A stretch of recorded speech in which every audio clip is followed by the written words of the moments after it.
Hey everyone, welcome back to Guide with Samuel. If your GE dishwasher isn't starting, gets stuck mid-cycle, or displays an error, a full reset might solve the problem.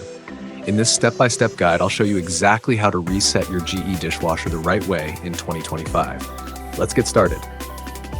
Step 1. Cancel the current cycle. If your dishwasher is mid-cycle or frozen, press and hold the Start Reset button for 3 seconds. The machine should begin draining and beep once it's canceled. Wait for about 2 minutes until it completely stops. Step 2. Power cycle the dishwasher. Once it's drained, turn off the dishwasher by unplugging it or switching off the breaker. Leave it powered off for 30 seconds to 1 minute. This clears the memory and resets the internal controls. Step 3. Restore power. Now plug it back in or turn the breaker back on. Your dishwasher should power up with a fresh start. Step 4. Run a short test cycle.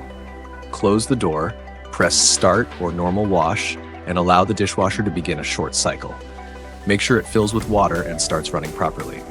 Tip: if you still see error codes or the machine won't respond, check your model's manual or look for a specific reset sequence. Some GE models also have a service mode for deeper diagnostics. That's it. A full reset usually fixes most glitches with GE dishwashers. If this helped you out, don't forget to like and subscribe to Guide with Samuel for more appliance how-tos. Thanks for watching.